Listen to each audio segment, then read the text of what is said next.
it is important to look at the message of the past. There are pastors who do a series of a month. They do a series. And so reflect on what he or she has been teaching throughout the week or throughout the month.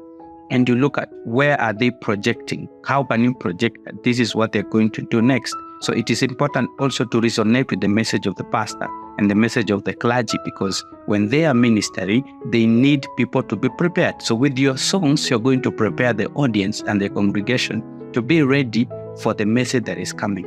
If, for example, in our church, the pastor has been talking about limitations and strongholds. So what do I need to do as a worship leader? I need to come up with songs that are relating to strongholds, are relating to breaking limitations. Songs like the Tashakovs, chains breaking. I hear the chains breaking. I can do that song. I can also do a song like every high thing must come down. Every stronghold shall be broken. You wear the victor's crown. You are overcome. You have overcome. I will do a song like that because it builds up my faith. When the message comes in, it will hit to my heart because the music has already prepared my heart towards that. I'm inclining towards that. If we go for the Swahili part, hakuna silaha yeyote iliyotumwa kinyume chetu itakayofaulu. When we are doing that, we are building up our faith. Like Pastor is talking about strongholds, yes, but I am lifting up my faith and I'm saying there is no limitation over my life because I'm declaring that. When he's teaching me how to overcome limitations and how to overcome strongholds, the worship leader has charged me up. It's like you are jump-starting, you're charging me up. So when the message is coming, I'm already prepared for that. My faith is already lifted. It is very important to look at what the pastor has been talking about and what he has been preaching so that we resonate with that. So those who dismiss pastors' messages, those worship leaders who don't attend fellowships, those worship leaders who don't attend church service, after ministration, you're moving out, you're going to the next church as a guest minister, you've been called there. I want to ask you one question. How do you connect with your pastor? Because you cannot connect to the man of God unless you have a relationship with him.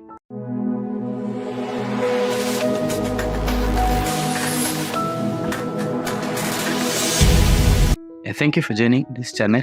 I'd like you to tag along as we talk about worship. Those who know me understand I talk a lot about worship in my post on social media, on Facebook. In our WhatsApp group, I talk a lot about worship because I'm passionate about it and it's something I love doing. I love singing, I love worshiping the Lord, and I love helping others also become better at what they do. Worship is important for a life of a believer. And as worship leaders, we have been tasked with the mandate of using music as a tool and an art to facilitate worship in a congregation or church. And now, today we are talking about songs and how they play a very important key role in worship. And we are also looking at how do you come up with a playlist for Sunday as a worship leader. And now, I understand there are several softwares nowadays that help worship leader come up with songs, but I rarely use some of them because I believe in a team. I believe in a team coming up with a playlist. I believe in localizing the playlist to a specific church because each church has a specific need. Now, if you are here and you're watching this, I'd like you to press the subscribe button, like, and press that notification bell because we are going to talk about so many things in regards to worship. And I don't want you to miss any of this. So please subscribe to this channel and I'll be so happy. I'll be so honored if you do so that we also grow together. One of the key things that a worship leader needs to understand is choosing songs.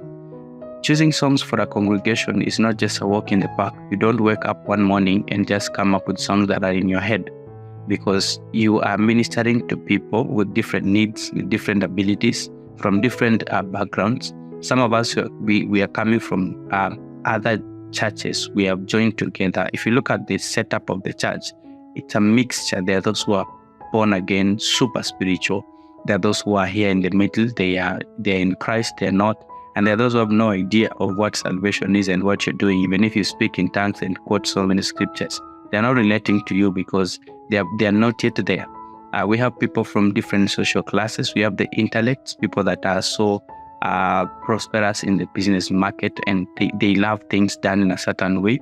We have people who don't like too much noise. We have people who don't like too much dancing. We have those who dance a lot.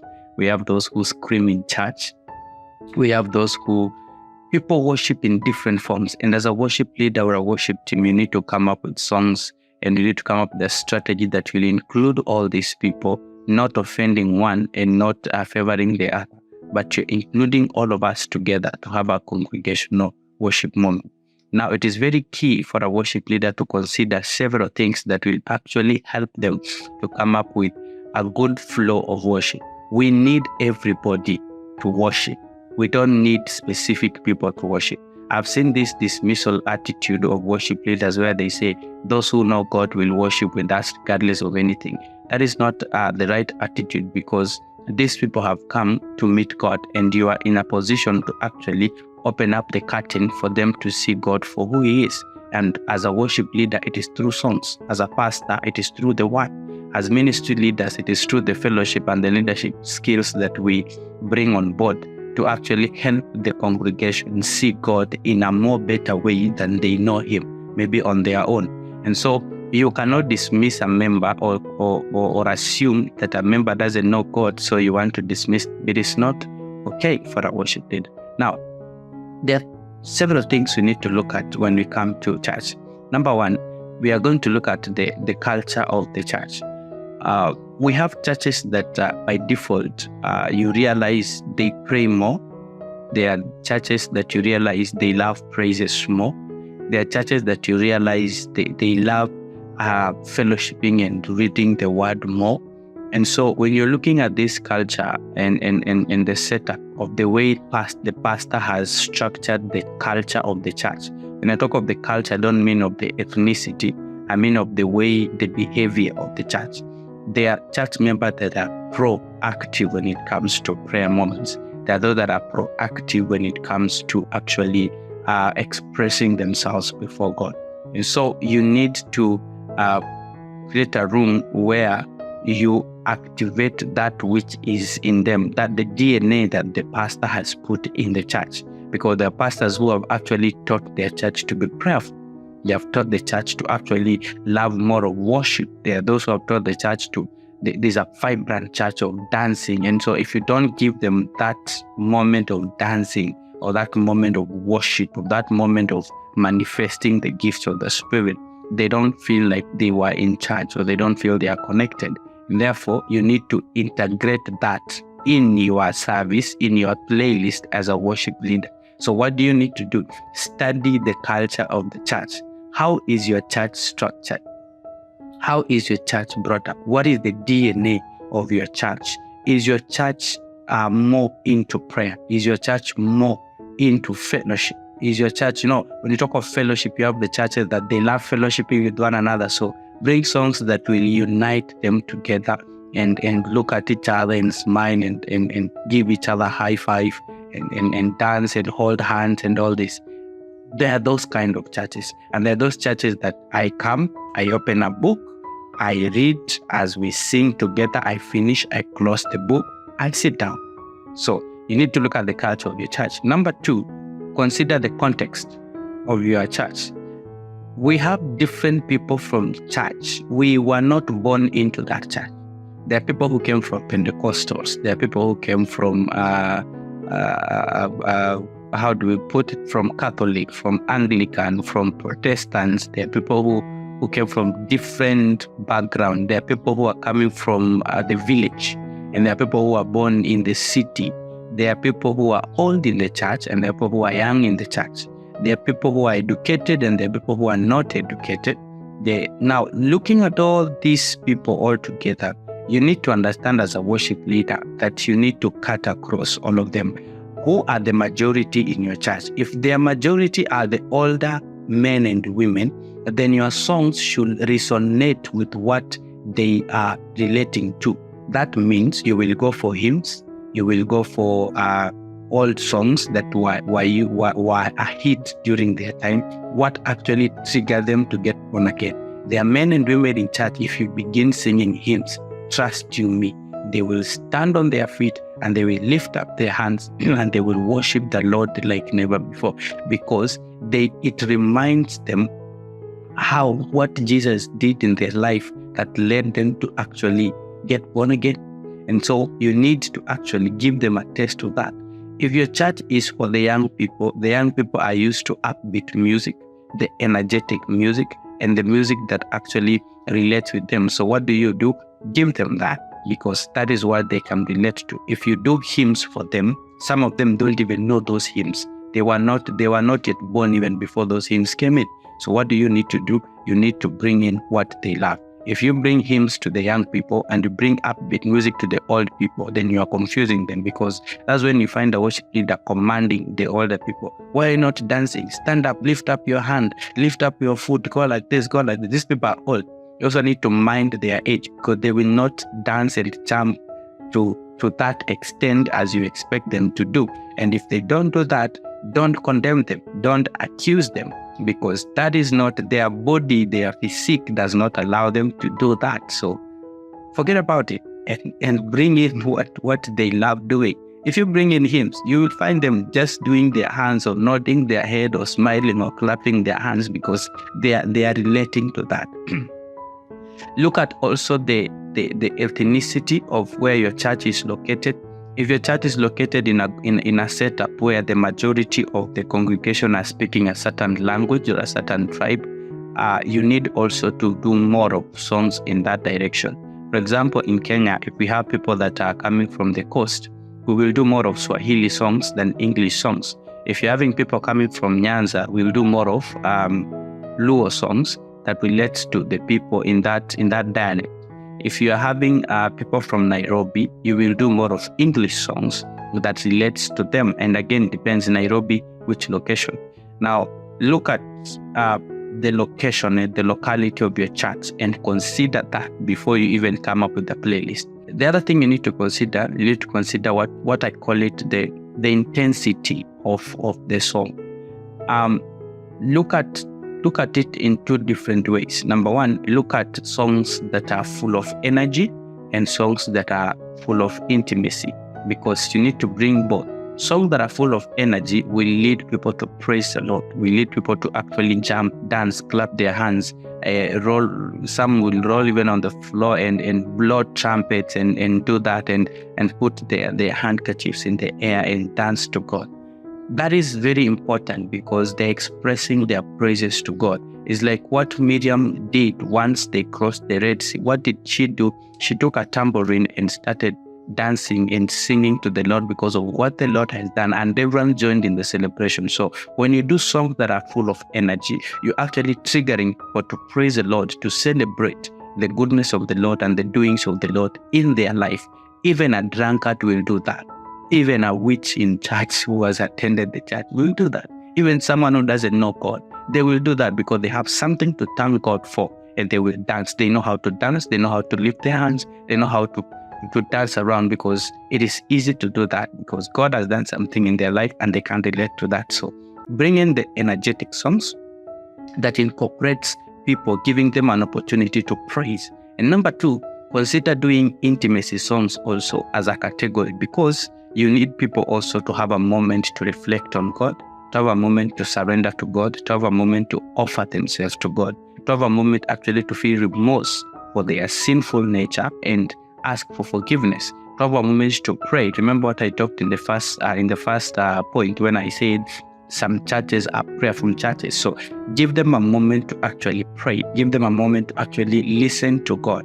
Have songs that are not noisy at some point, and just tone down the instrumentalist and tone down the sound, and have people get a moment to actually worship God, to have a moment to hear God, to listen to God and what He's saying. What is He speaking to me? Like, God, what are you saying in my life? I'm in church today. I'm here to encounter you. So speak to me and I will listen. So don't forget to include that moment in your worship set, because it is very important.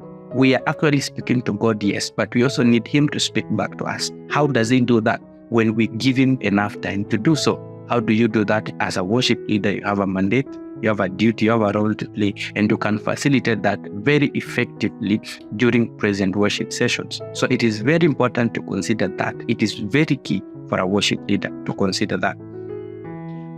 The other thing you need to consider as a worship leader is the pastor, or the teaching ministry, or the people that are going to share the word. It is important to look at the message of the pastor. There are pastors who do a series of a month. They do a series. And so reflect on what he or she has been teaching throughout the week or throughout the month. And you look at where are they projecting? How can you project that this is what they're going to do next? So it is important also to resonate with the message of the pastor and the message of the clergy, because when they are ministering, they need people to be prepared. So with your songs, you're going to prepare the audience and the congregation to be ready for the message that is coming. If, for example, in our church, the pastor has been talking about limitations and strongholds. So what do I need to do as a worship leader? I need to come up with songs that are relating to strongholds, are relating to breaking limitations. Songs like the Tasha Cobbs, Chains Breaking. I hear the chains breaking. I can do that song. I can also do a song like Every high thing must come down.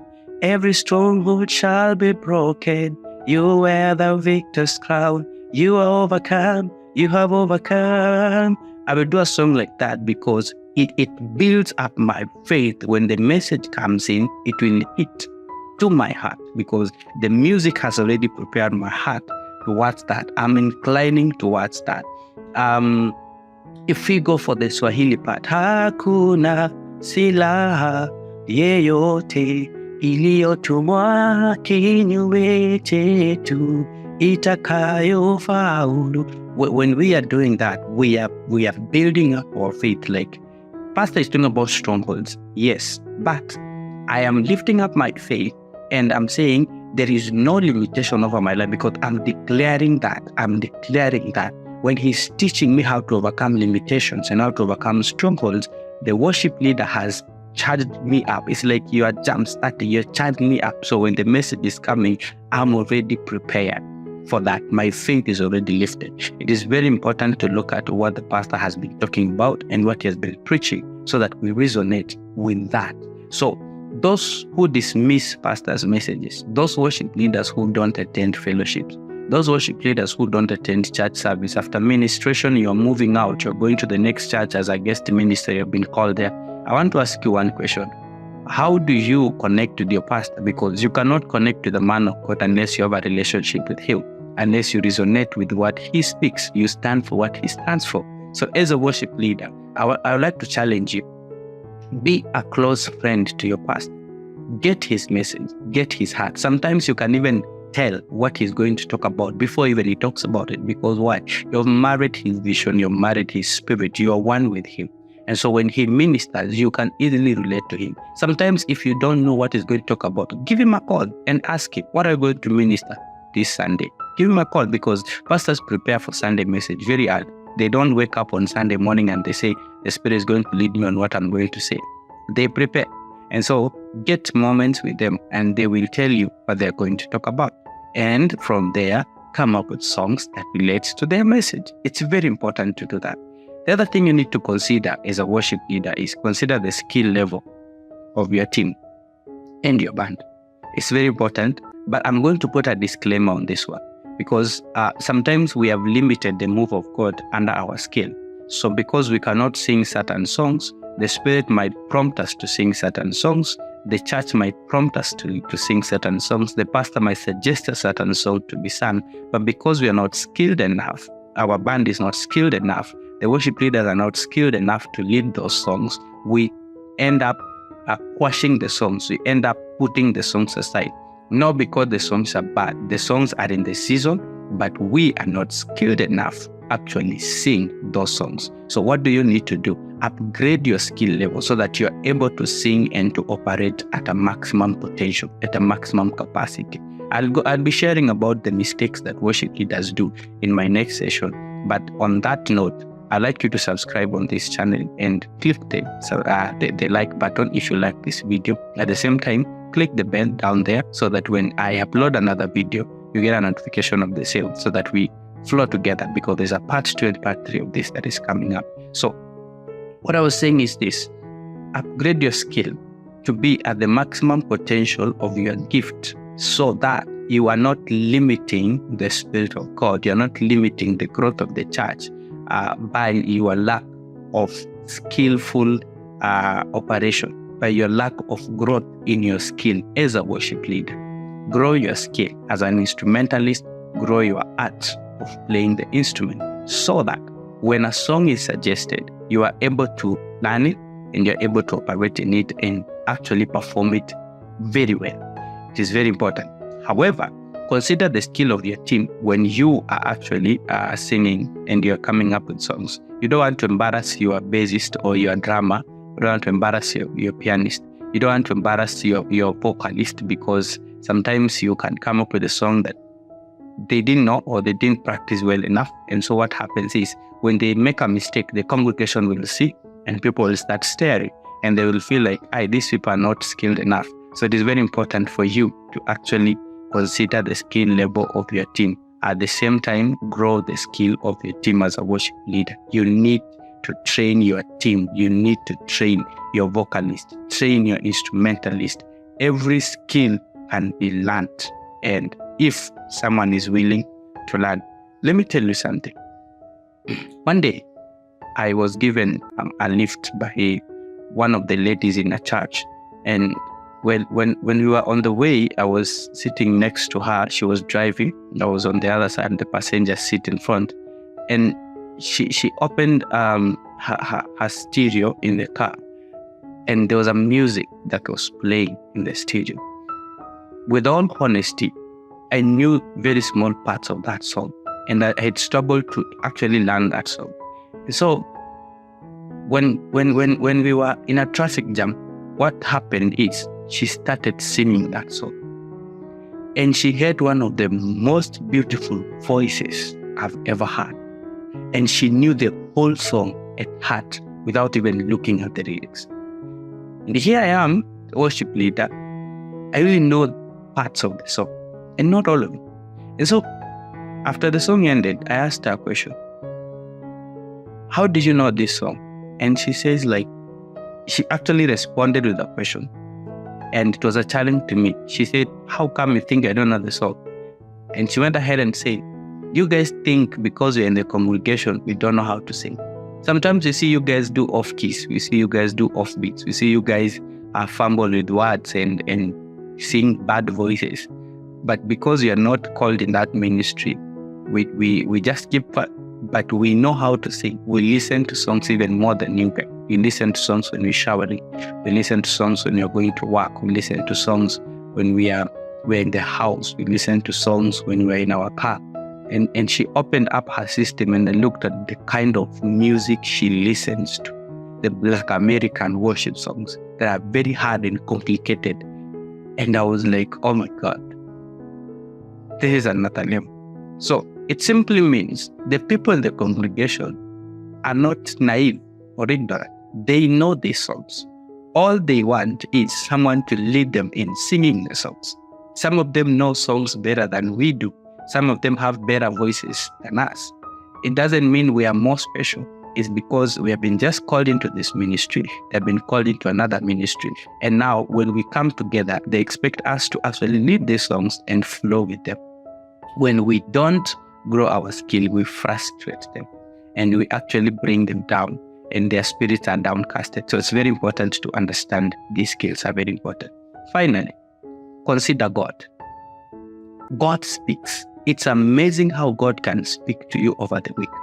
God ministers, God talks, God speaks. Only when you're ready to listen, He speaks. Sometimes you're too busy and there's so much noise around us that we cannot hear God. There's so much noise in our mind. We are thinking of our personal lives. We're thinking of people. We're thinking of things. We're thinking things in our mind, and we forget that God can speak to us. As a worship leader, sit down and ask God, what do you want us to do this as a team? And pray sincerely about it. Do you have times for prayer and fasting as a worship team? When you're fasting, what are you praying for? Are you praying for husbands and wives and your marriages to be better? That is okay, but there is more than that. We are praying for the will of God to be done. We're praying for God to speak to our hearts so that when we are going to lead people in the present worship, in the presence of God, actually, we are in line with the will of God. So listen to God. On Monday morning, take walks. Just take walks during breaks. Have a moment to stroll around. Do prayer walks. When you're in a house, just take a moment to meditate and listen to God. Read the word and ask God, what are you speaking? Share some testimonies in your WhatsApp groups as a team. I always say this, our WhatsApp group of a worship team is not just to discuss uniforms and to accuse people on how they did not sing well and who did not come on, who missed and commanding people in the team. No, it's a moment to fellowship. Let people share what God is speaking or what God is doing in their life. You will see a pattern. By the time Friday approaches, from Monday to Friday, people have been sharing the goodness of God and what people have been doing and what God has been doing in their life and the testimonies. You have interacted with people. You have gone to fellowships. A worship leader needs to attend fellowship, because how will you know the move and the pattern of God if you're not part and parcel of worship? If you are a Sunday worship alone as a worship leader, then you're missing it. If you only come during practices and now during Sunday services, you have nothing to do with fellowship, you have nothing to do with home cell groups, you have nothing to do with meetings. If you're married, when the married people are meeting, if you're a young person or young people are meeting, then you're missing the whole point of fellowship, because God ministers in diverse and many ways. So take time, listen to God. Do meditation, engage with people, listen to testimonies of people, engage fellowship, listen to other ministers minister during fellowship. You will get a pattern of what God is doing. Go to intercessors meeting, listen to the prayer needs that are raising and what God is speaking to them. You will get a pattern and an understanding of what the Lord is doing currently. And you will come up with songs with your team that will minister to the hearts of people in an effective way. So it is very important as a worship leader to understand what God is saying. Very important. So God speaks in diverse ways, and that is very important to know. So do you like this program? Do you like this video? Just as I said, click the subscribe button and share this video if you are able to, so that we help other worship leaders also come up and get edified, get knowledge, get empowered, get built up. Until next time, thank you for being part and parcel of this family. You can join our WhatsApp group, by the way, on our daily discussions on worship, and the Lord will bless you. So see you in my next broadcast. Thank you.